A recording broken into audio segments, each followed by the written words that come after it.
Alors bonjour à tous. Est-ce que vous m'entendez suffisamment bien? Oui.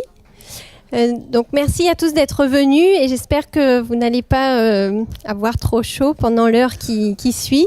Donc on va commencer tout de suite pour vous éviter de rester trop longtemps dans cet univers. La clim pour l'instant n'est pas encore réparée. Donc voilà, c'est déjà arrivé l'année dernière il me semble. Donc désolé pour ça. On est très heureux d'accueillir aujourd'hui Dominique Steller, qui est directeur de la chaire Mindfulness, Bien-être au travail et paix économique à l'école de management de Grenoble. Il était également venu accompagné de plusieurs collaborateurs qui vont présenter comment la pleine conscience se vit au quotidien en milieu de travail, donc dans les organisations. Et puis ensuite, je présenterai une recherche courte sur une autre façon de développer la pleine conscience par des pratiques uniquement intégrées au quotidien. J'en profite aussi pour vous dire que donc à la rentrée, il y aura à nouveau le cycle de conférences Feel Good. Donc la première conférence sera donnée par un sociologue qui s'appelle Gaël Brulé, qui portera sur le bonheur n'est pas là où on le croit. Et donc qui correspond à un livre qui va sortir à la rentrée. Et puis il y aura également la journée de l'innovation positive qui aura lieu le 19 octobre, où ce sont des intervenants justement de différentes organisations, de cliniques et de l'éducation nationale qui viendront présenter des interventions innovantes qui améliorent le bien-être. Donc je donne la parole à Dominique. Merci Rebecca, bonjour à toutes et à tous. Donc, ce ne sont pas des collaborateurs, ce sont des amis partenaires. Des colamis, exactement. Donc la demande de Rebecca pour cette conférence, c'était de parler avec vous de la pleine conscience dans le quotidien. Je me suis demandé jusqu'à la fin de cette matinée par où j'allais démarrer. Et j'ai décidé de faire un démarrage particulier. Vous verrez pourquoi après. On va faire 2 minutes de pratique. Et quand ces 2 minutes de pratique seront terminées, je vous lirai un poème. Ou un texte poétique en tout cas. À peu près 2 minutes en tout cas. Donc je vous invite à vous installer le plus confortablement possible. Si possible, les 2 pieds sur le sol. Vous pouvez fermer les yeux si vous voulez, vous pouvez les garder ouverts aussi. Et dans un premier temps, simplement de vous accueillir. Accueillir voulant dire vous remercier. Verbalement y compris si vous le voulez, à la fois de prendre le temps pour la conférence, mais aussi de prendre ces 2 minutes pour vous, faire ce petit temps d'arrêt dans lequel vous réallouez un peu d'attention à vos besoins, à votre bien-être. Portez juste un instant votre attention sur la respiration.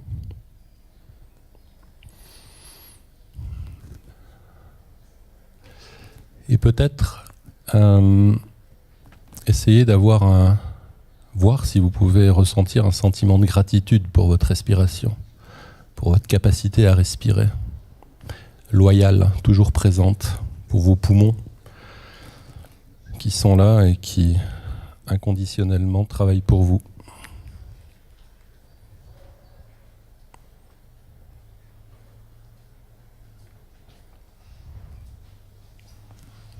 En somme, essayez d'avoir cette attention pour vous qui a un geste intérieur d'amour.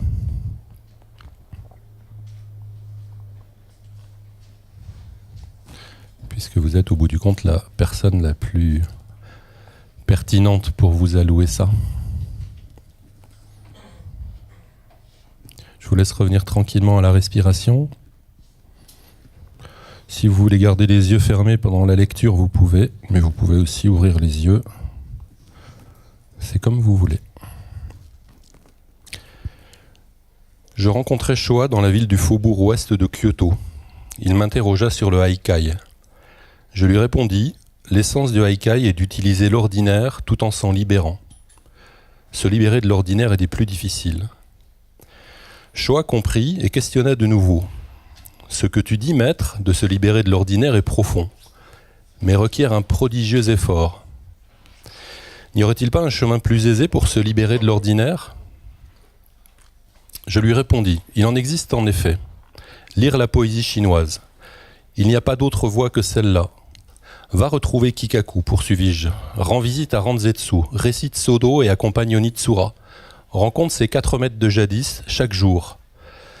Éloigne-toi du marché, flâne au milieu des arbres, tiens banquet près d'un torrent de montagne, jouis d'une conversation avec du saké. Et plus que tout, il est important de ne rien composer à l'avance pour composer un poème. Passe les journées de cette manière, en compagnie de ces 4 maîtres de jadis. Comme avant, continue à entretenir un esprit vacant et à jouir de la beauté de la nature. Ferme les yeux et compose un poème. Quand tu en as attrapé un, ouvre les yeux. Soudain, les 4 maîtres sont partis, disparaissent en quelques endroits inconnus. Te voilà seul en extase. Le parfum des fleurs arrive avec la brise. Le reflet de la lune semble flotter sur l'eau. Tu viens d'entrer dans le royaume du Haikai. Merci pour votre silence attentif. J'ai voulu démarrer par ça parce que dans la dernière conférence que j'ai faite à Grenoble, qui était la conférence de la chaire, j'ai réfléchi sur les aspects liés à l'émerveillement. Je vais vous présenter un transparent que j'ai utilisé il y a un mois. Et je me suis rendu compte que c'était vraiment un domaine très très proche à la fois de la pleine conscience et en même temps pour lequel les adultes finalement ont très peu d'accès. Très peu d'accès voulant dire que ce n'est pas quelque chose qui est complètement autorisé à l'adulte de s'émerveiller. C'est un premier point. Un deuxième point, c'est comment la poésie, à travers une utilisation des mots qui n'est pas notre utilisation habituelle, peut venir nous faire toucher des endroits sensibles, assez complexes, assez subtils, pour lesquels les mots de la conversation journalière et régulière ont un petit peu de mal à venir soulever les bons petits bouts de feuilles qui viennent nous permettre de percevoir en dessous ce qui est nécessaire pour avancer sur ce chemin-là. Je terminerai par une autre poésie tout à l'heure.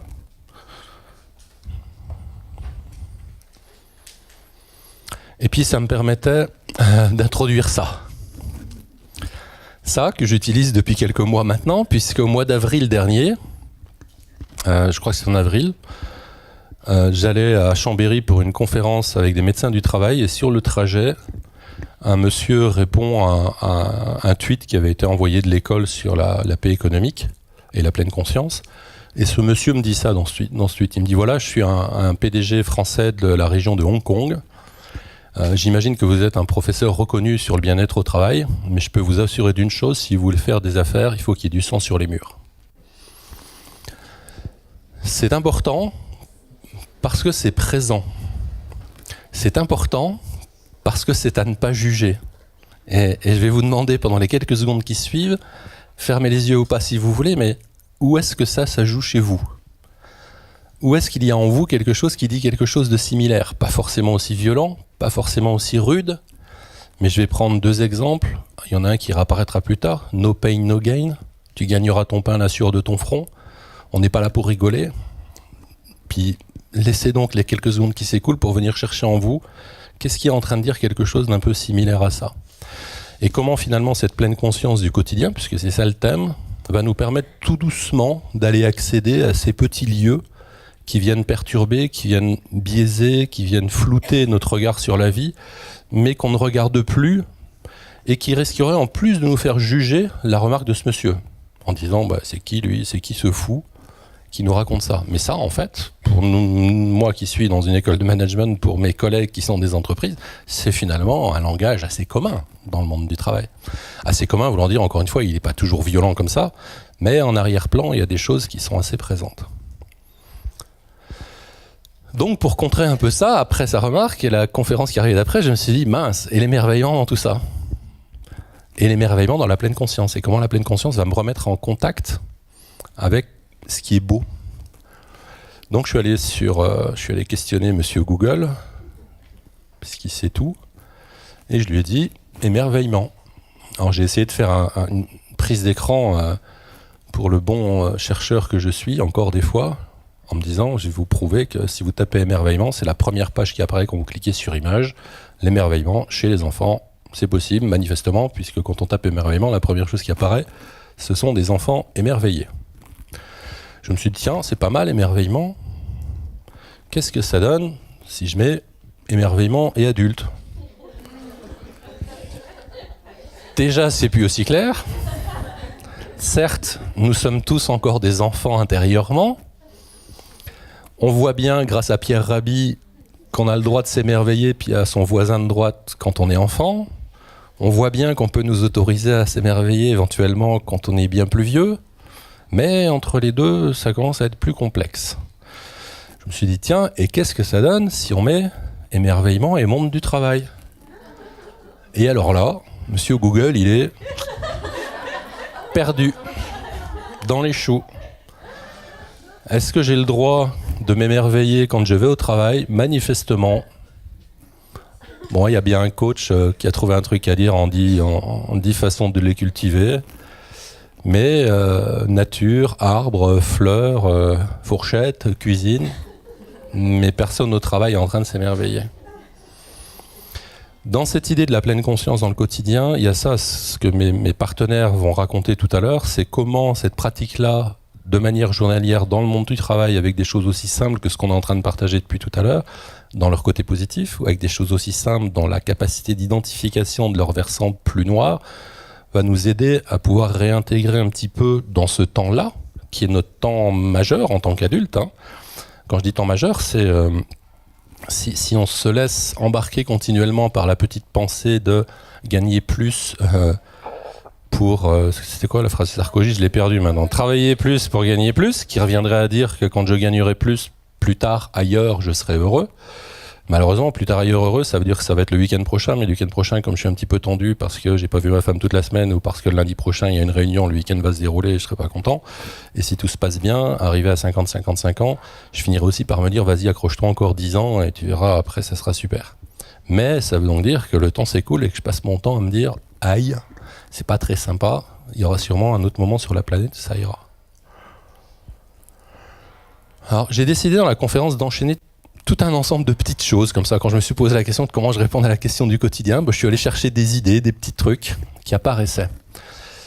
Ça, c'est un truc important pour moi. La pleine conscience, c'est pas le but en fait.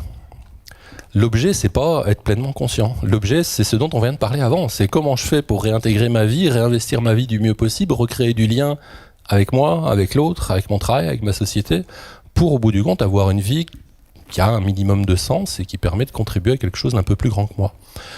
Alors je l'ai pris avec un pilote effrayé, parce que l'ancien jeune pilote que j'étais, quand il apprenait à ponter, une des choses qu'on lui a dit, c'est, tu sais, t'as la trouille et tu passes ton temps à imaginer que ça va être difficile d'apponter, mais ton job, c'est pas d'apponter. Hein.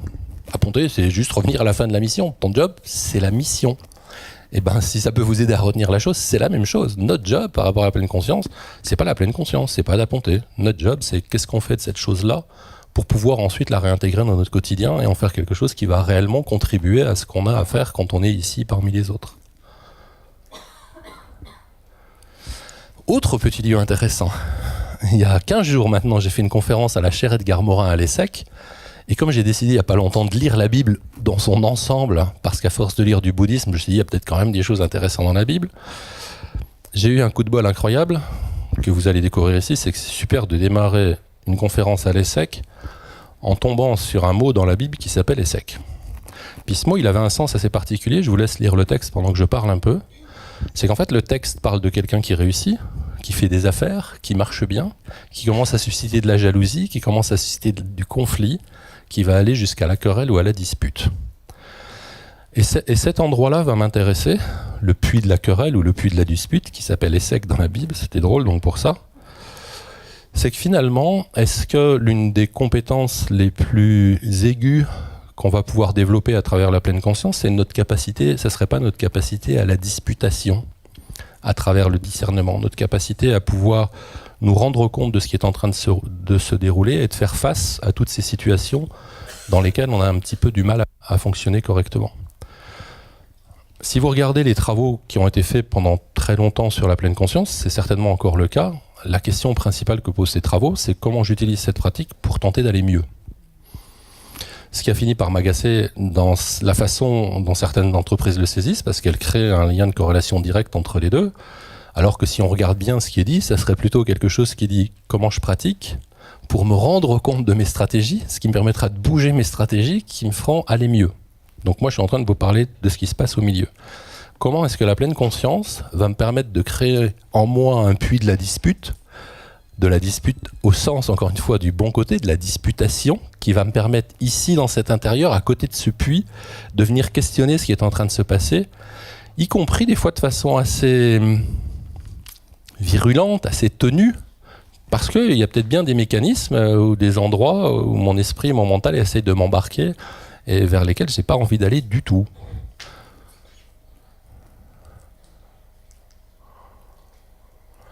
Ça, c'était pour rappeler ce que c'est qu'en creux la pleine conscience.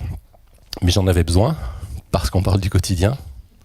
J'en avais besoin parce que c'est trop facile, à un moment donné, d'avoir lu un certain nombre d'ouvrages, un certain nombre d'articles, et d'oublier que c'est ça qui se passe. C'est ça qui, bon an, mal an, quand je travaille, on fait beaucoup de conférences en ce moment avec Antoine Lutz, lui fait dire que depuis qu'on a démarré tout à l'heure, à quelque chose près, pour un bon tiers d'entre vous, il y a un bon tiers du temps qui a été passé à autre chose qu'à écouter ce que je suis en train de vous raconter. Et c'est comme ça. Et c'est comme ça voulant dire, ça va se passer. Et c'est comme ça voulant dire, je ne vais pas porter de jugement à ça, mais je vais tenter de rendre mon puits de la dispute un petit peu plus solide pour que je puisse, à chaque fois que je m'en rends compte, venir m'y abreuver et dire, est-ce que c'est ça dont tu avais vraiment besoin ou envie à ce moment-là ? Ou est-ce que tu voulais pouvoir questionner différemment, avancer différemment, ressentir différemment, t'émerveiller différemment ?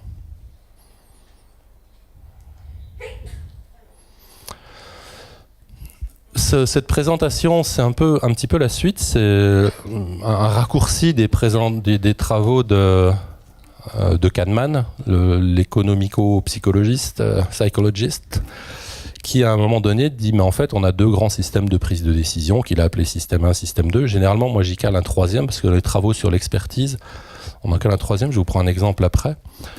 Ces deux grands travaux, système 1 étant un système rapide, inconscient, automatique pour des décisions rapides de tous les jours et sujet à des erreurs qu'on appelle d'automatisme. Et un système 2, plus lent, plus conscient, demandant plus d'efforts pour des décisions complexes. Sur le tableau de Kahneman, il y a quelque chose qui dit qu'il est fiable. Dans la réalité des travaux sur les systèmes experts, chaque dimension est enclin à des erreurs, simplement ne sera pas le même type d'erreur. Je vous donne un exemple. Bien entendu que si je vous parle de ça, c'est parce que la pleine conscience va avoir un rôle dans ces endroits-là. Souvenez-vous, pour ceux qui l'ont fait en tout cas, de votre apprentissage à la conduite automobile. La première fois que le moniteur ou la monitrice dit « vous allez changer de vitesse », il vous donne 4 données. Rétro-intérieur, rétro-extérieur, la pédale, le levier. On est là, dans ce temps-là, dans un système lent, qui va demander beaucoup d'énergie, qui va qui va mobiliser beaucoup de capacités attentionnelles, qui va demander, si je le dis autrement, des accès mémoire au sens informatique de la chose. Il va demander 4 accès mémoire. Et ça donne physiquement quelque chose. Ça donne les premières fois, je regarde le rétro, je cherche la pédale et je regarde si le levier n'a pas bougé depuis tout à l'heure. Si vous vous souvenez de ça. Le temps s'écoulant, l'automatisme va commencer à se créer. Pourquoi l'automatisme ? C'est vrai qu'il fait chaud. Pourquoi l'automatisme va se créer ? C'est que simplement, ce qui est le plus limité dans notre système informatique à nous, c'est notre capacité attentionnelle. Et que l'un de nos mécanismes principaux, c'est de créer de l'automatisme pour libérer de la capacité d'attention. Donc, dans ce nouveau comportement que j'apprends qui est la conduite, je vais libérer de la capacité d'attention petit à petit. Et au bout d'un certain temps de pratique, de ces 4 données, je vais en avoir fait une règle, appelons-la règle A, qui est la règle du changement de vitesse, qui est le jour où vous avez votre permis. Le jour où vous avez le permis, ce que ça vient sanctionner, au sens français du terme, ce que ça vient féliciter, c'est vous savez maintenant appliquer des règles pour tout un ensemble de comportements. Vous savez changer de vitesse, mais il y a encore une nécessité attentionnelle assez forte parce que si vous croisez papa, maman ou copain, copine sur le trottoir qui fait coucou, si ça tombe au moment où vous changez de vitesse, il y a des chances que vous ne verrez pas la personne. Par contre, au bout de 10 ans de pratique, ma deuxième partie qui était un système basé sur les règles et l'erreur, si l'erreur du premier niveau, c'est une erreur de connaissance, je vais vouloir mettre en place un comportement, je ne vais pas appliquer la bonne connaissance. L'erreur du deuxième niveau, c'est une erreur de règle. Je vais appliquer la règle B quand il fallait appliquer la règle A. Mais au bout de 10 ans de pratique, vous traversez tout le boulevard avec en tête plein de préoccupations et arrivé à la fin du boulevard, éventuellement, vous demanderez si les feux étaient rouges ou verts.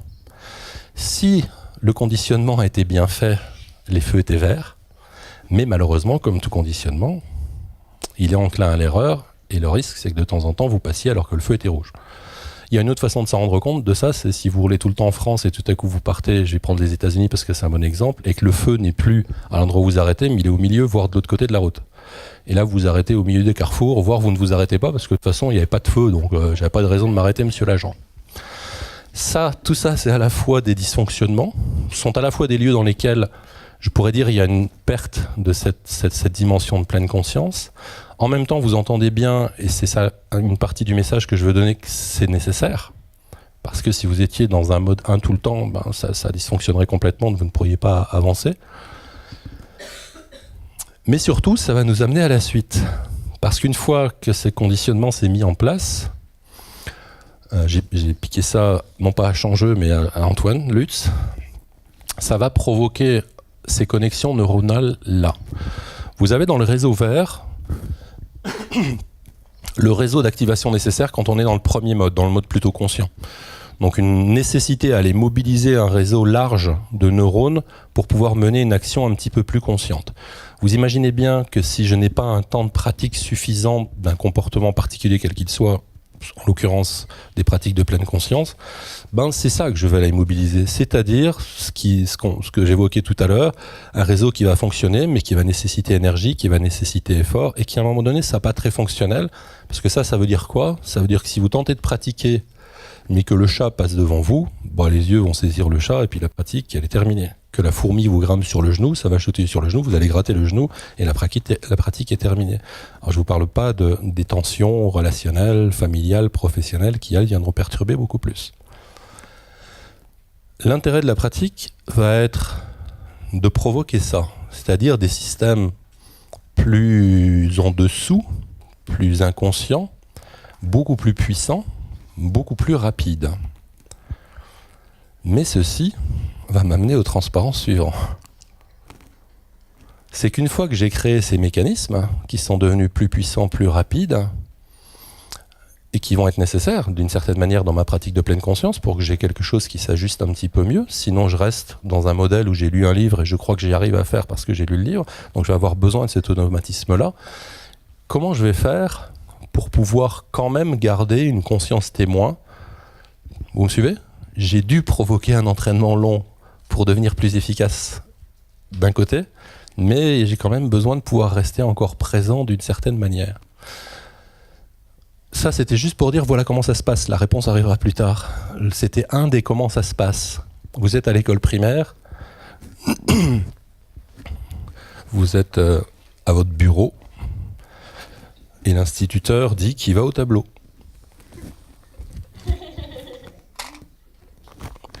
Si j'avais mon cerveau de neurones qui était présent, il y aurait tout un chemin qui s'est éclairé. Ce chemin qui s'est éclairé va fonctionner, puisque je ne sais pas combien vous êtes dans la salle, mais on va dire qu'à 80, de toute façon, une seule personne viendra au tableau. Et tous les autres vont retenir de manière inconsciente que ce comportement est un bon comportement. Donc il va commencer à rentrer dans ce cycle de spécialisation. Et puis il y a des chances que le jour d'après, et puis le jour d'après, et puis la semaine d'après, et puis les mois d'après, si l'instituteur ne fait pas son job, c'est-à-dire s'il n'identifie pas que vous plongez continuellement sous la table, s'il ne vous prend pas avec douceur pour vous accompagner jusqu'au tableau, pour vous faire comprendre que cette peur-là, elle va peut-être nous être utile et que vous allez quand même pouvoir réussir et que si vous ne réussissez pas, c'est pas très grave, ça veut dire qu'il a du travail, l'instituteur. Parce que normalement, à un moment donné, s'il identifie, je ne suis pas sûr qu'il vous accompagnera avec douceur jusqu'au tableau. Mais si tout ça, ça ne se passe pas, eh bien, vous avez ensuite, entre 19 et 21 ans, le tyrannosaure Rex détectant mieux le mouvement que pas de mouvement, quand le tyrannosaure dit qu'il vient au tableau, ce comportement que vous avez acquis et développé va faire que sans savoir pourquoi, votre réponse va être celle-ci. Je suis désolé, c'est vous que je regarde, mais il faut toujours que je saisisse quelqu'un à ce moment-là. Cette réponse-là, c'est exactement la même que la première. Vous avez créé un conditionnement, vous avez créé un entraînement qui ne demande plus d'attention, qui est devenu complètement inconscient. Et vous savez, à 20-21 ans, que si on veut ne pas être vu dans une assemblée, il ne faut surtout pas plonger sur la table, parce que le mouvement est plus visible que pas de mouvement. Donc si vous me regardez avec un air à peu près intelligent au milieu des deux yeux, je ne bougerai pas non plus et je ne vous identifierai pas. Mais si vous souriez, si vous bougez la tête, si vous faites peut-être je vais y aller, je vais dire ah tiens, apparemment tu as envie d'y aller. Le malheur, c'est que si ça continue de marcher à 20-21 ans, ben quand j'en ai 30, 35, 40, 45, que je suis dans une réunion dans laquelle j'ai quelque chose d'important à dire, et que je viens de passer des semaines à préparer un projet que je veux présenter, mais que j'ai très peur, et qu'effectivement, ce jour-là, dans la réunion, il y a Marcel. Marcel est avec moi depuis des années. Il y a Marcel qui est là, et tout à coup, Marcel, que je n'aime pas beaucoup, Marcel fait... En fait, Marcel, je l'aime pas beaucoup parce qu'il était avec moi à l'école primaire, il m'a cassé les pieds pendant 1 an, mais je m'en souviens plus. Mais il a fait un marquage dans mon cerveau. Et quand il fait Marcel, moi je me dis, ça y est, il n'est pas d'accord. Et je vais avoir une réaction qui va s'adapter à Marcel.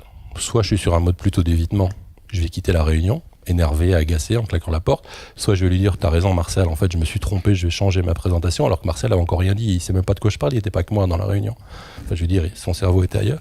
Ou alors je vais agresser Marcel, pensant que vraiment Marcel m'en veut, et que je vais devoir venir le cogner. Tout ça pourquoi ? Je suis toujours à mon transparent précédent.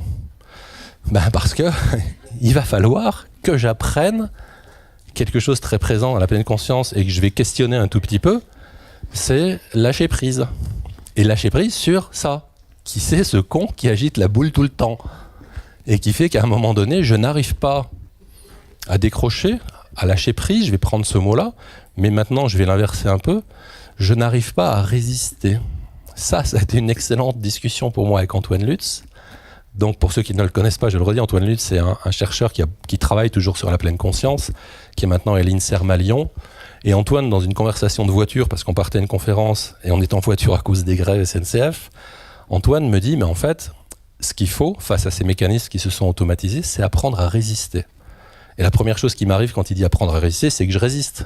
Je dis, non, t'as rien compris, c'est pas résister, c'est lâcher prise. Et ça, c'est intéressant, ce paradoxe-là. Comment les mots vont venir me perturber dans le quotidien sur ma pratique, comment le langage va venir provoquer des incompréhensions, parce qu'une fois que j'avais écouté Antoine pendant un certain temps, je me suis dit, bon sang, mais il a raison. Lâcher prise, c'est résister. Mais c'est résister d'une manière très particulière. C'est résister, c'est se mettre à côté du puits de la dispute, c'est dire non, je suis pas d'accord. Là, tu es en train de vouloir me faire réagir de telle manière, et je vais lâcher prise sur cette manière, donc je vais résister sur cette ancienne manière de faire. La raison principale pour laquelle j'aborde ça, c'est vraiment dans notre pratique quotidienne, comment on peut, ou comment il est intéressant d'être attentif, de ne pas se laisser embarquer par le langage, par le concept, par le doigt qui est en train de montrer la lune. Parce que vous imaginez bien qu'entre résister et lâcher prise, spontanément, si je vous dis on résiste, c'est pas, on est en train de parler quelque chose qui est dans notre langage, surtout d'occidentaux qui ont beaucoup de facilité à binariser. Lâcher prise, c'est pas résister, ou résister, c'est pas lâcher prise. Pourtant, d'une certaine manière, on voit bien qu'on n'en est pas loin.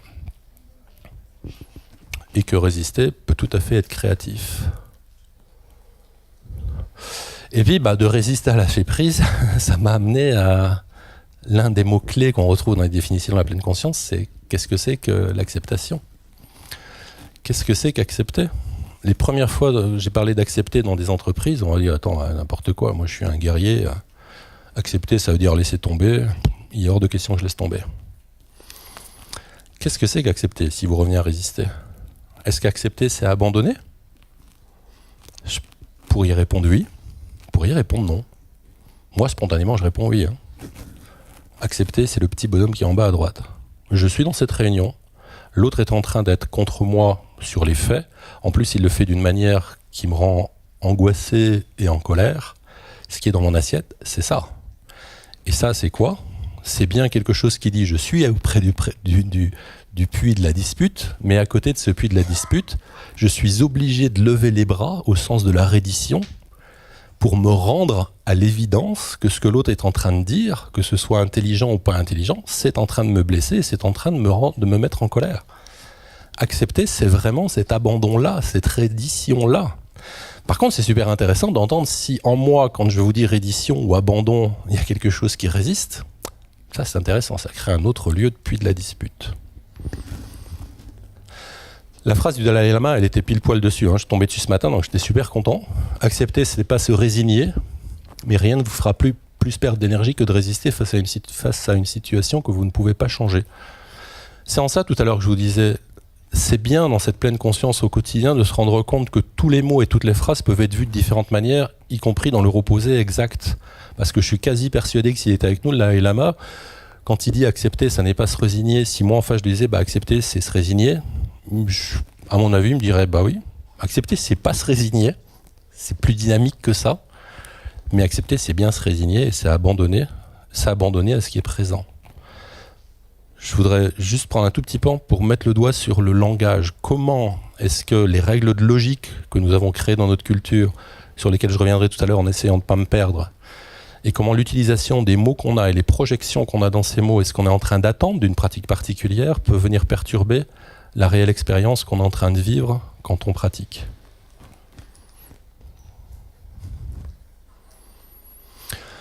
Autre élément, celui-ci je l'ai utilisé plus souvent, donc peut-être que certains d'entre vous m'ont déjà entendu, c'est une fois que ce chemin va se mettre en place, une fois que cette capacité d'observation, d'acceptation et d'ajustement, donc de non-jugement va se mettre en place, je vais pouvoir tout doucement me reposer la question du chat, c'est qui ce con qui agite la boule ? Je vais pouvoir tout doucement me mettre dans cette espèce de conscience témoin pour regarder la neige tomber, la neige étant, dans ce transparent-là, l'ensemble de mes représentations, de mes systèmes de croyances, etc. Comment je fais, j'ai démarré par ça tout à l'heure quand je vous parlais du PDG de Hong Kong, comment je fais pour aller chercher en moi ce qui représente no pain, no gain, où tu gagneras ton pain à la sueur de ton front. Comment je fais pour détecter en moi ce qui est en train de dire l'homme est un loup pour l'homme. La semaine dernière, j'ai fait une conférence chez AXA. AXA est en train de faire un grand mouvement de changement de ses modèles managériaux. J'ai beaucoup parlé de paix économique chez AXA et à la fin, une dame vient me voir en me disant « c'est génial, je suis d'accord avec vous, mais au fond, vous ne pensez pas que ça ne changera jamais ? Parce que de toute façon, les hommes sont agressifs. » C'était intéressant, quasi dans la même phrase, d'entendre ce paradoxe-là. Et puis j'en ai mis une troisième, il y en a plein, des croyances, mais j'en ai mis une troisième qui nous sert beaucoup dans le monde du travail, c'est celle de la performance, qui reviendrait à dire que pour être performant, il va falloir mettre les gens sous pression, parce que s'ils ne sont pas sous pression, ça ne marchera pas. Le pire de ça, c'est que c'est vrai, à très court terme. C'est-à-dire que si je vous mets sous pression à très court terme, je vais vous rendre performant. Mais très court terme, ça veut dire à très court terme. Et très très vite, le système va se dégrader. Et une des premières choses qui va se dégrader, c'est ma capacité créative. Je suis en danger, donc je veux vivre. Et quand je survis, je ne suis pas en train de créer. Et la deuxième, c'est ma capacité à la relation. Si je suis en danger et qu'en plus on m'a mis en compétition avec mon voisin, le voisin, il va falloir qu'il se tienne à carreau parce que je suis costaud. Donc il faudra qu'il fasse attention. Autre élément intéressant dans la pleine conscience au quotidien, c'est ce en quoi elle va me permettre de percevoir des ruptures que je ne percevais pas jusque-là. De créer même peut-être ces ruptures-là. Alors, ce matin aussi, j'ai cherché en me disant qu'est-ce que je pourrais prendre de quotidien qui vraiment a posé problème pendant un temps et qui tout à coup a généré de la rupture. Alors, à gauche, vous avez la voiture ancienne. J'ai pas trouvé de crash test sur des voitures anciennes. Mais la voiture ancienne, c'était quoi ?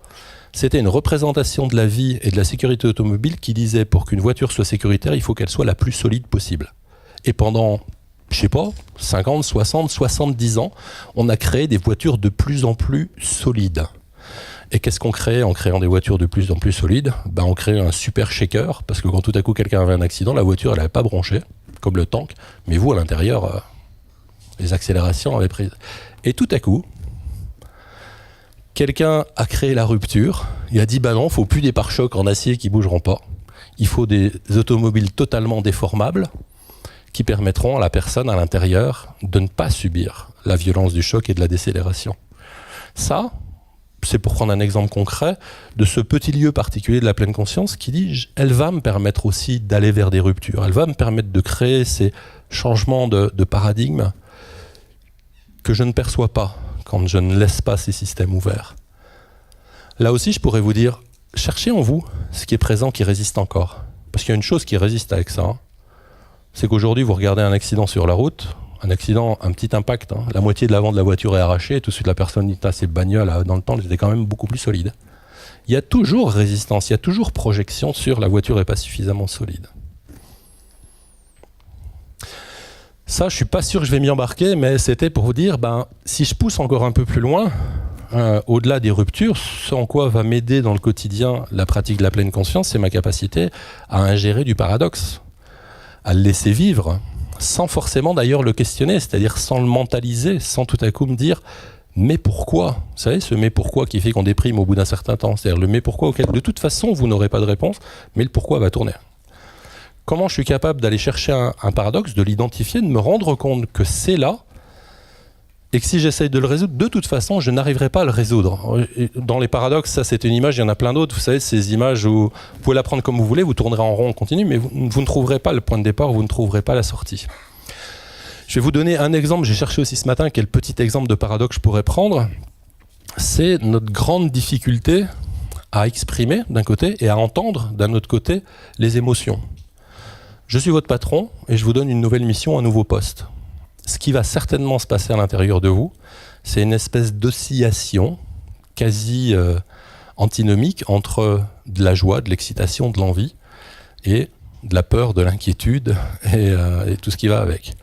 Mais si vous êtes dans la réunion dans laquelle j'annonce que vous obtenez ce poste, mon pari, c'est que vous allez annoncer la joie. Et vous allez dire, ouais, c'est super. Si vous commencez à dire, c'est super, mais quand même, ça m'inquiète, mon autre pari, c'est que les jugements vont tomber immédiatement, soit verbalement, soit après, non, t'es pas fou, ce poste, tu l'attends depuis 10 ans, et maintenant qu'on te le donne, tu me dis que t'as peur. Comment je fais intérieurement pour que le paradoxe se vive? Je suis heureux et en colère, je suis heureux et inquiet. Et comment je fais pour que socialement, quand l'autre provoque du paradoxe en face de moi, je sois capable de l'entendre, de ne pas porter jugement, et de voir comment je vais m'y ajuster et avancer avec lui. Je vous ai remis les 3 principes d'Aristote sur les règles logiques, parce que ça a un vrai intérêt intellectuel et pas forcément de pleine conscience d'aller les relire, parce que notre pensée occidentale est guidée par l'ensemble de ces 3 règles. Cette difficulté à regarder les émotions en même temps provient de ces 3 règles.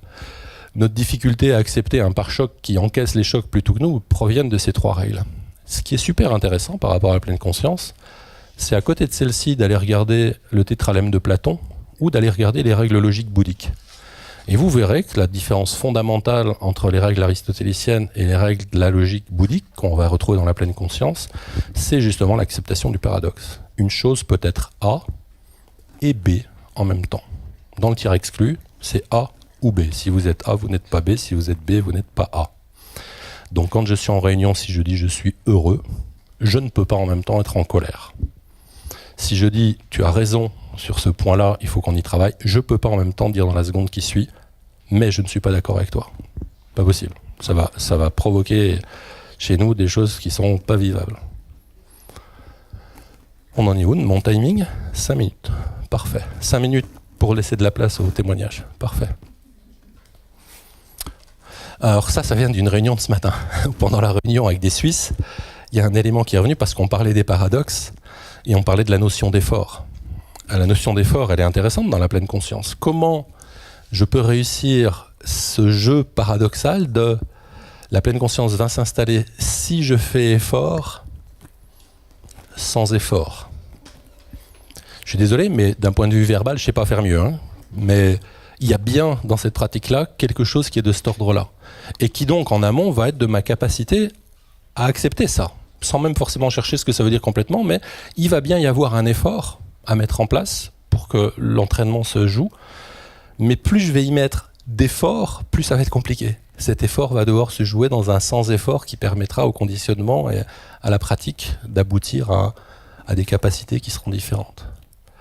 Or ce matin, ce manager suisse qui était présent, il parlait d'un peu autre chose, il parlait des étudiants ou des managers qui veulent réussir sans avoir fait effort. Il prenait comme exemple un athlète s'il veut la médaille d'or, il va falloir qu'il fasse des efforts. Et je disais oui, vous avez raison. Par contre, l'athlète qui fait effort pour gagner la médaille d'or, il va certainement se casser la figure. Et l'athlète qui fait effort pour bien faire ce qu'il doit faire, lui, il a des chances à un moment donné d'obtenir quelque chose qu'il n'est pas en train de chercher, c'est-à-dire sa médaille d'or. Bon, je vais peut-être terminer là-dessus. Ça, c'était un jeu sur cette notion que la pleine conscience introduit doucement aussi, c'est comment je fais petit à petit pour rentrer dans mes zones fragiles, pour rentrer dans mes zones sensibles et pour pouvoir tout doucement les accepter. Or, c'est un jeu, c'est juste rigolo. L'idée, c'était comment cette pratique-là va me permettre tout doucement d'aller accepter mes limites. Vous allez jouer, jeu de rapidité. Vous allez voir apparaître des additions au tableau.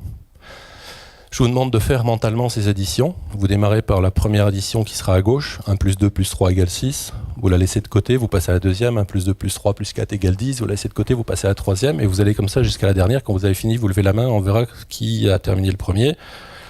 Et vous m'annoncerez vos résultats après. Tout le monde est prêt ?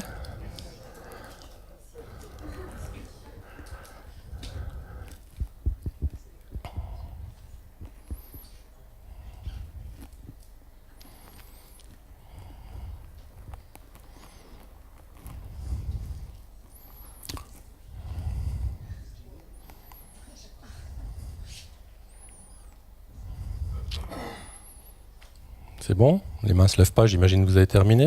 Ok. Score final? Merci. Donc il y a 2 scores, hein, 5000 et 4100. Intéressant parce que vous venez de vivre en direct la pleine conscience en creux, pour ceux qui ont 5000. Parce que si vous ne faites que le dernier calcul, vous verrez que ce n'est pas 5000. Refaites le dernier calcul uniquement. 1000, 2000, 3000, 4000, 4070, 4090, 4100. Par contre, quand on se retrouve dans une situation dans laquelle il y a un petit stress, dans laquelle il faut aller vite, dans laquelle il faut être performant et pour laquelle une routine va s'établir, eh ben, j'ai toutes les chances de mettre en place quelque chose qui est hors de la pleine conscience, mais qui est plutôt une forme de pleine absence. Comment cette pratique-là va me permettre tout doucement de me rendre compte que ça existe, du calcul à des tas d'autres interprétations, à accepter que ça existe, à ne pas porter de jugement sur le fait que ça existe, voire même, si jamais je peux aller jusque-là, à un moment donné, m'apprécier, y compris dans ces zones de fragilité-là, parce que ce sera peut-être le seul moyen que j'aurai d'en sortir un jour. Puis je vais faire une petite parenthèse pour fermer là-dessus. C'est un véritable piège sur des dimensions de personnalité, donc ceux qui ont dit 5000, ne vous inquiétez pas. Généralement, ça veut dire que ce sont des gens qui sont beaucoup plus dans le projectif et dans le stratégique, alors que les 4100 sont des gens qui sont beaucoup plus dans l'opérationnel et dans le présent. C'est tout ce que ça nous dit. Merci à vous.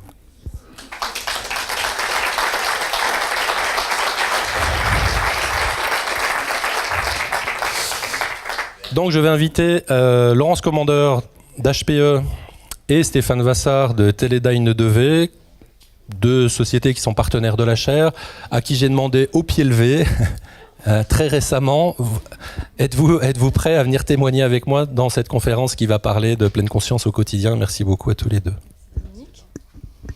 Merci. Tu veux qu'on témoigne un petit peu donc, alors, la pratique quotidienne, oui. Peut-être si tu arrives à faire des liens. Oui. Effectivement, chez HPE, nous avons commencé par des séances, on va dire, classiques de méditation pour que les personnes découvrent déjà ce que c'était. Et puis ensuite, pour ma part, c'est plus une observation de ce qui s'est, en fait, ce qui a germé sur le terrain, puisque c'est un petit peu des petites graines, finalement, que l'on sème. Et elles germent, ou elles ne germent pas d'ailleurs. Et la façon dont elles ont germé, c'est très particulier parce qu'il faut justement peut-être avoir cette attention. Puisqu'on pourrait facilement dans les entreprises dire « Oh, c'est formidable, c'est génial, on va former tout le monde, on va faire des protocoles, on va leur apprendre. » Et au départ, les personnes viennent et se disent « Oh là là, ça fait du bien, parce que c'est quand même tellement extraordinaire de se poser. » En plus, des fois, on s'endort parce qu'on est tellement fatigué. Donc les gens développent finalement un automatisme à venir dans les séances. Mais qu'est-ce qu'ils en retiennent véritablement et comment ces graines-là, elles vont germer véritablement et comment elles vont pouvoir prendre vie dans le quotidien. Et c'est pas toujours d'ailleurs verbalisé. Moi, c'est plus parce que j'ai pris un peu une casquette d'observatrice que j'ai pu observer justement comment elles avaient pu germer. Ça vient se nicher dans des toutes petites choses. Dominique a parlé là de la notion de changement, de rupture.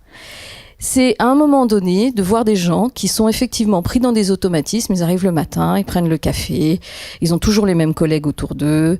Voilà, c'est en place et on ne change rien parce que ça rassure, ça fait. Et c'est de voir du coup des personnes qui ont attrapé, qui ont fait germer ces graines, qui se disent tiens, mais finalement, moi j'introduirais aussi un concept de liberté, enfin d'oser quelque chose. Et donc c'est de se dire tiens, mais finalement pourquoi j'irais pas un espace café où on prend le café à 50 mètres de celui où je le prends d'habitude. Donc en général c'est des petits pas. Moi j'ai observé beaucoup de petits pas, mais un petit pas plus un petit pas plus un petit pas, ça finit par faire des grands pas. Et en fait, ce que l'on voit au quotidien, c'est ça. C'est, tiens, je change d'espace, je fais un petit pas, mais finalement, je me mets à rencontrer d'autres personnes. En rencontrant d'autres personnes, j'écoute d'autres choses. Et je commence à ouvrir quelque chose en moi, qui est cet espace, effectivement, de créativité. Et du coup, je vois des gens qui finalement se transforment grâce à...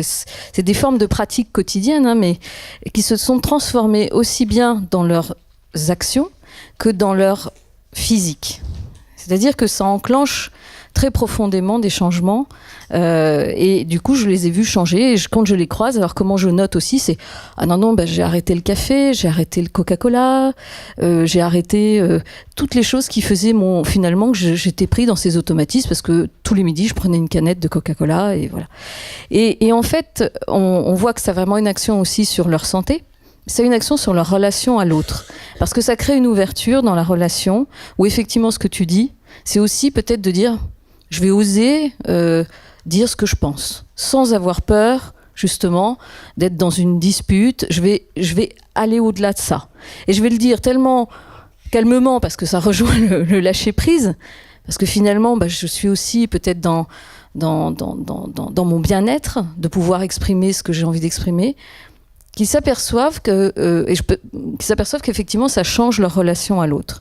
Alors, j'ai vu vraiment plein de petites choses comme ça. Ça peut paraître un peu magique de le dire. C'est vrai que moi, j'avais du coup un regard émerveillé, en fait, de tout ça, parce que c'est difficile. Il faudrait presque, vous savez, c'est comme les plantes qui poussent à vitesse accélérée quand on les filme. Et donc, si je faisais un film pour accélérer un peu tout ce que j'ai observé en termes de transformation par des petites choses au quotidien, parce qu'ils ont mis en pratique. Ils ont mis en pratique par des marches conscientes, par ces petits changements au quotidien pour sortir de ce pilotage automatique. Eh bien, voilà, au final, on voit que tout a grandi en eux et que ça les transforme et qu'ils cheminent différemment dans la relation à l'autre, dans leur relation de travail. Et alors, je vais aller même plus loin, c'est qu'en fait, eux-mêmes sont tellement un potentiel de changement que ça rayonne autour d'eux, en fait. Ça transforme aussi les autres. Les autres s'en rendent pas forcément compte, d'ailleurs. Mais ça, c'est assez fabuleux. Voilà, je donne la parole à mon ami. Et voilà, merci.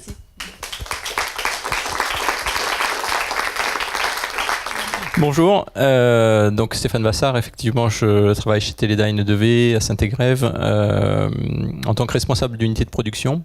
Donc je vais vous expliquer rapidement le contexte de la méditation au travail chez Teledyne et puis ensuite je vous parlerai sans doute plus de moi et de ma pratique. Chez Teledyne 2V, on est partenaire de la chaire depuis 4 ans et demi, et c'est au moment où une personne a convaincu la direction d'adhérer à cette chaire qu'il a proposé de mettre en place des ateliers de pleine conscience. Donc ça s'est fait en fait dans un accord avec un financement tripartite et un accord entre la direction et le CE. C'est le CE qui a proposé via un partenaire qui nous fait les séances de mettre en place ces séances avec un financement du coup un tiers de la direction, un tiers du CE et un tiers par les participants. Voilà, donc il va qui y veut, comme n'importe quelle activité CE, c'est ouvert et ensuite on en fait la promotion entre nous pour expliquer tout ce que ça peut apporter et ce qu'on y trouve. Personnellement, quand Teledyne devait adhérer à la chaire, ce qui m'intéressait, moi je réfléchissais beaucoup aux aspects croissance, finitude du monde, l'agilité des organisations, ces choses-là. C'était vraiment l'aspect paix économique qui m'intéressait. Donc je me suis rapproché de cette démarche pour ça. Et puis j'ai eu la curiosité de me dire, finalement, le bien-être au travail, ça m'intéresse aussi. La pleine conscience, j'avouerai que j'étais pas le candidat exemplaire là-dessus. Voilà, mais je me suis dit, j'y vais, faut essayer, voilà, je verrai bien ce que ça peut apporter. Ce que je dis souvent aux gens qui me disent, ouais, tu fais de la pleine conscience, toi t'aimes ça, non. Petit 1, j'aime pas, excuse-moi Dominique. Et je dis souvent, c'est à peu près comme si vous me présentez un burger frites ou une assiette de haricots verts. Je sais que les haricots verts me feront plus de bien. La pleine conscience, c'est pareil. Voilà. Donc, si je peux faire un jeu vidéo ou faire de la pleine conscience, le jeu vidéo me ferait plus plaisir, mais la pleine conscience me fera bien davantage de bien à l'esprit, pas au corps cette fois. Enfin, peut-être aux deux d'ailleurs. Voilà, donc comment je pratique, qu'est-ce que je fais, qu'est-ce que je ressens au quotidien. Là, je ferai le parallèle avec ce qu'a dit Dominique tout à l'heure, où il a dit il y a la pleine conscience, il y a ce qu'on va changer, puis il y a ce phénomène un peu au milieu. Je ne sais plus comment tu l'as exprimé, mais c'est vraiment ça en fait. La pleine conscience me fait pas de bien instantanément. Par contre, elle me fait prendre conscience de plein de choses. Dans mon quotidien, je deviens plus attentif à mes émotions, à ce que je ressens. Je pense que petit, j'allais pas spontanément au tableau. Donc aujourd'hui, je suis au tableau. Je ressens les tensions dans les muscles du dos, ce que je ressentais pas avant. Hein. Je prenais sur moi. Donc voilà, cette petite part de stress, je la ressens. Je sais où elle est. Je sais comment comment accepter, comment passer.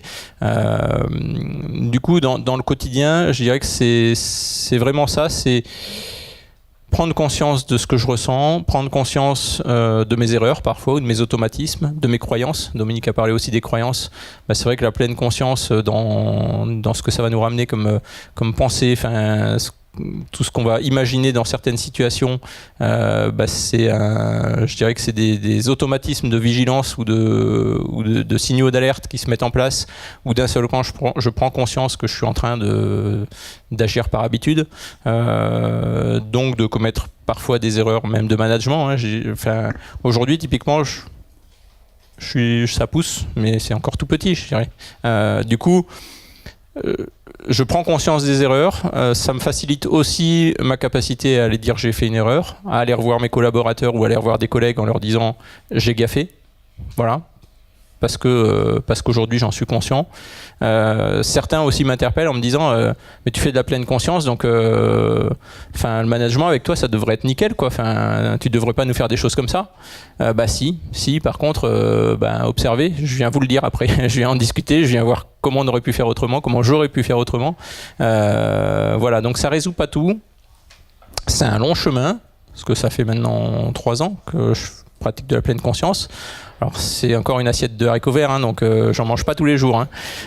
Mais voilà, en tout cas toutes les semaines il y a l'atelier de méditation au travail, et je vais toutes les semaines à 7 heures de méditation. À chaque fois que je suis à la chaire, on a nos minutes régulières. Alors voilà, après je crois que chacun aussi doit adapter sa pratique, et ce que j'ai compris, c'est que voilà, ne serait-ce que de pratiquer régulièrement, il se passe des choses, et aujourd'hui je suis plus attentif à tout ça. Donc pour certains, c'est plutôt 2 heures par semaine en une fois, comme ça c'est fait. Pour d'autres, ce sera plus 10 minutes par jour. Mais quelque part, voilà, le temps de se poser là-dessus, et puis aussi de le ramener dans le quotidien. Donc parfois de se dire, tiens, il se passe un truc, je ressens quelque chose, ça va pas. Et là, de se dire, j'ai quand même cette capacité de me poser, de respirer, de revenir à moi, de laisser passer les pensées, de laisser, de revenir un petit peu à l'instant présent. Et du coup, ça permet en quelques secondes, minutes, de revenir dans un état un petit peu plus conscient de la situation présente, et du coup de mieux être. Parce que là, on peut faire le lien avec pleine conscience et bien-être. Du coup, de mieux être avec nos collègues dans la réunion suivante et dans la suite de la journée. Voilà, merci. Bon, je vais essayer de faire rapide pour ne pas vous faire mourir de chaud, mais simplement par rapport à cette pleine conscience au quotidien, et notamment ça fait écho à ce que Stéphane vient de raconter. Donc Stéphane a eu le courage d'y aller quand même, de se dire la pleine conscience ça me tente pas trop, même quand j'y vais c'est comme des haricots verts. Alors moi j'adore les haricots verts, mais mais il y a un certain nombre de personnes qui du coup n'y vont pas, se disent ça franchement c'est pas du tout pour moi, et je vois bien que dans l'idée être plus dans l'instant présent ça pourrait être utile, mais alors la méditation c'est vraiment pas pour moi. Et donc, nous, on s'est dit, c'est dommage que des personnes ne puissent pas accéder au développement de cette compétence, d'être plus dans le moment présent, d'être davantage conscient de ses émotions, de sa manière de réagir de manière automatique dans des réunions ou par rapport à des réactions d'élèves, etc. Et donc, je me suis dit, ce serait quand même intéressant de pouvoir développer des pratiques qui puissent être, on va dire, plus faciles d'accès, puisque comme l'a décrit Dominique tout à l'heure, la pleine conscience, ça demande un effort. Il n'y a pas tout de suite des effets, ou il n'y a pas nécessairement des effets sur le bien-être. Il y a surtout une prise de conscience aussi de tout ce qui ne va pas, de tout ce qui est compliqué, tous les paradoxes. Et donc, ça freine en fait beaucoup de personnes pour aller dans ces pratiques. Donc nous, on s'est dit, peut-être ce serait intéressant de pouvoir travailler sur cette présence attentive, être davantage dans l'instant présent, c'est-à-dire être moins en train de chercher ses clés qui sont en fait dans sa poche, ou bien, comme le décrivait Dominique, on traverse le boulevard, puis en fait, on s'est rendu compte de rien, on n'a même pas vu qu'il y avait des gens qui nous faisaient coucou. On termine son plat quand c'est pas un hamburger, mais un bon plat sans l'avoir savouré. On lit 10 fois le même paragraphe. En fait, il y a plein de choses qu'on fait. Et la moitié du temps, notre esprit nous amène ailleurs que dans l'instant présent, et souvent cet ailleurs n'est pas agréable. Ça va être plutôt des ruminations par rapport à des pensées, des critiques qu'on a reçues ou quelque chose qu'on n'a pas réussi, ou bien une anticipation anxieuse par rapport à l'avenir, la réunion que j'ai pas préparée, le collègue que je vais devoir affronter, etc. Et donc cet ailleurs est plutôt une grande source de stress.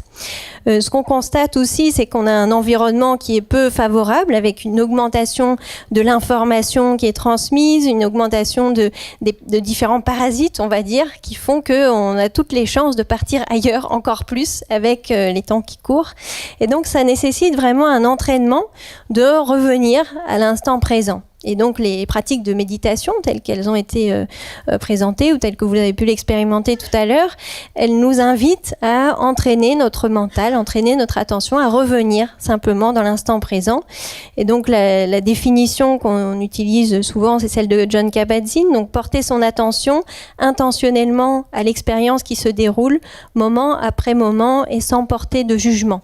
Alors en fait, c'est plutôt en essayant de lever le jugement, puisque le jugement peut arriver de manière automatique, mais comme le décrivait Dominique tout à l'heure, on va essayer de faire un pas de côté et de prendre conscience de nos représentations, de nos jugements, de nos automatismes, et de revenir simplement à la situation, à notre expérience du moment, du mieux qu'on peut.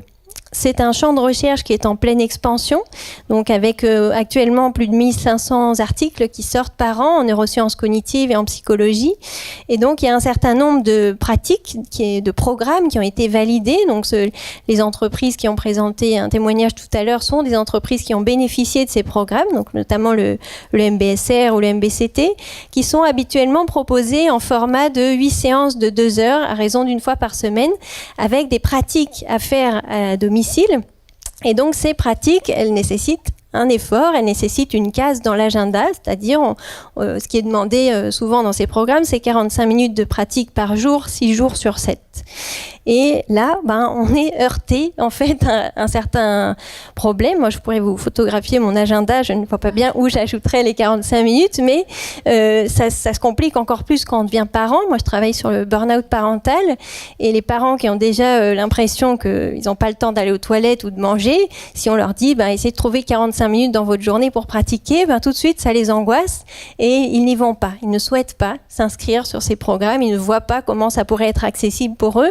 Alors qu'en termes de processus, évidemment, les processus qui sont touchés par les pratiques de pleine conscience vont être très utiles pour leur quotidien, pour être moins dans la surréactivité par rapport à l'enfant, pour être moins dans l'autocritique et du coup pouvoir avancer de manière un peu plus sereine. Donc on voit bien que ça pourrait être très utile en milieu scolaire aussi, mais les pratiques ne sont pas accessibles à tout le monde, en tout cas ne semblent pas permettre un accès à tout le monde.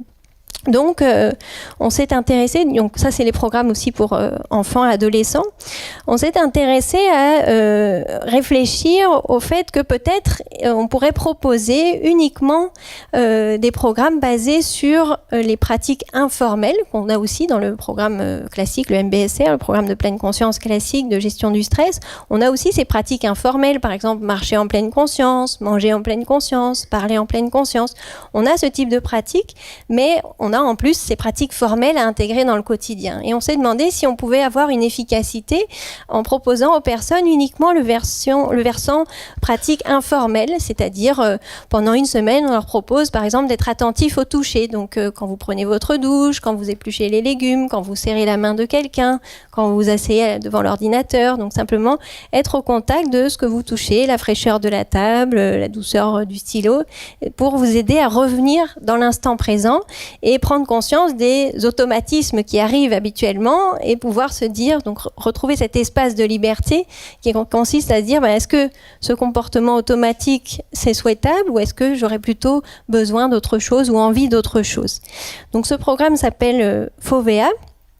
Et ce qu'on a constaté, donc on l'a proposé en le même format, 8 semaines à raison de 2 heures de pratique en séance, mais aucune pratique, on n'a pas demandé 45 minutes par jour, on a simplement dit pendant la 2e semaine, soyez attentifs, portez votre attention à l'ouïe. La 3e semaine, attention aux odeurs. Donc simplement un ancrage lié aux 5 sens pour revenir dans l'instant présent quand vous sentez que ça peut être utile pour vous de ne pas partir autant dans les pensées, les jugements. Ce qu'on a constaté, c'est que c'était effectivement plus facile d'accès, c'est-à-dire une majorité des participants ont vraiment se sont prêtés au jeu, ont été observateurs par rapport à leur quotidien, leur réponse automatique et la manière dont l'un des sens chaque semaine pouvait les aider à diminuer l'automatisme et revenir dans l'instant présent. Et ce qu'on constate en termes de résultats, donc on avait fait passer des questionnaires et puis d'autres types de mesures avant le début du programme, à la fin du programme et puis 3 mois après. Et ce qu'on constate, c'est une diminution du stress donc dans le groupe FOVEA qui était comparé à un groupe sur liste d'attente. Donc c'est des personnes aussi qui souhaitaient travailler sur la gestion du stress mais qu'on avait mis en attente. Et donc en temps 1, vous avez le niveau de stress et en temps 2, sur la colonne de droite, vous avez la diminution du stress dans le groupe FOVEA comparativement au groupe sur liste d'attente qui n'avait pas bougé sur ces dimensions. On a le même effet sur une diminution importante de l'anxiété, des symptômes dépressifs, une augmentation de la satisfaction par rapport à la vie et une augmentation de la compétence pleine conscience. Et c'est ça qui, évidemment, nous intéressait. On se demandait si les pratiques informelles allaient simplement agir comme un peu une forme de relaxation, une forme de détente, puisque les 5 sens apportent aussi beaucoup de plaisir. Donc on s'était dit, bon, sûrement ça apportera un effet sur le stress, l'anxiété, la dépression, mais peut-être pas lié à une compétence qui est celle de la pleine conscience, cette capacité à s'observer avec bienveillance, à lever le jugement, à être dans la non-réactivité, pas réagir tout de suite dans les situations face à des émotions. Et effectivement, donc on a une augmentation de 12 points, ce qui est la même augmentation que sur des programmes MBSR, donc pleine conscience formelle, qu'on a pu proposer par ailleurs dans les organisations. Et ce qui était intéressant, c'est que ces effets se sont maintenus. Donc à 3 mois, vous avez en bleu le premier groupe FOVEA. Donc 3 mois après, les effets du stress, de réduction du stress, anxiété, dépression sont maintenus. Et puis le groupe qui était sur liste d'attente, au temps 2, il a intégré un programme FOVEA et donc il rejoint le premier groupe sur ces effets de diminution et à l'inverse sur les effets d'augmentation de la satisfaction et de la pleine conscience.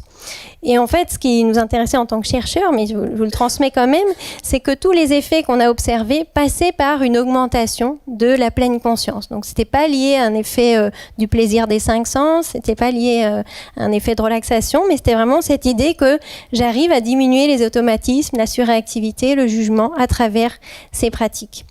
Donc, c'est un programme qu'on a ensuite adapté en école primaire, avec notamment une classe de CM1 où on avait essayé de voir les effets sur la concentration et donc potentiellement sur des compétences qui sont utiles aux apprentissages et puis sur le climat de classe. Et donc il y avait une enseignante qui, une première année, a intégré le programme FOVEA dans sa classe et l'année suivante, elle a pris le même niveau, un des CM1, mais sans pratique. Et donc on a comparé les scores de ces 2 classes. Et ce qu'on a constaté, donc, c'était une amélioration en termes de mémoire de travail supérieure par rapport au groupe contrôle qui n'avait pas eu le programme et une amélioration des comportements de coopération et du sentiment de lien social au sein de la classe. Alors, j'imagine que vous ne serez pas surpris pour ceux qui pratiquent déjà, mais nous, on trouvait ça intéressant puisqu'encore une fois, il n'y a aucune pratique formelle. C'est-à-dire qu'il y a un intervenant qui connaissait le programme FOVEA et qui venait une fois par semaine pour faire découvrir un des 5 sens conscience et comment on peut ramener l'attention à travers un des 5 sens. Et ensuite, l'enseignante, au cours de la semaine, quand elle proposait de sortir le cahier ou de sortir une feuille pour le contrôle, etc., elle disait portez votre attention au toucher, quand vous posez la feuille, quand vous prenez votre stylo, ce qui évite de partir dans les ruminations qui sont je ne vais pas y arriver, de toute façon moi j'ai toujours été nulle en français, etc. Et donc on est plus attentif et on peut s'engager peut-être plus facilement dans les pratiques d'apprentissage. Donc voilà, en conclusion, pour vous dire que à travers ce questionnement qui est comment on peut intégrer davantage la pleine conscience dans son quotidien, y compris pour des personnes qui seraient un peu réfractaires aux pratiques de méditation formelle, il existe d'autres possibilités qu'on continue à explorer et qui nous semblent particulièrement adaptées au contexte de la promotion de la santé mentale, c'est-à-dire bien sûr les patients qui sont en clinique, qui sont hospitalisés, la pratique de pleine conscience formelle va pouvoir apporter des bénéfices sûrement bien plus importants, mais des personnes qui travaillent à plein temps, qui ont une famille, qui déjà ont l'impression qu'ils vont exploser tellement il y a de choses à caser dans une journée, ces personnes-là, on peut leur dire, vous pouvez prendre les choses par une autre porte d'entrée et peut-être découvrir comment cette pleine conscience, cette attention au moment présent peut vous aider. Et par la suite, d'ailleurs, des personnes qui ont suivi le programme FOVEA, qui veulent continuer, on les envoie sur les programmes MBSR et ils en profitent en fait beaucoup plus d'après les retours des intervenants parce qu'ils ont déjà cette finesse dans la capacité à être dans l'instant présent, à travers les 5 sens, à être dans le non-jugement. Donc c'est vraiment une manière d'entrer dans la pleine conscience qui peut être intéressante. Merci de votre attention.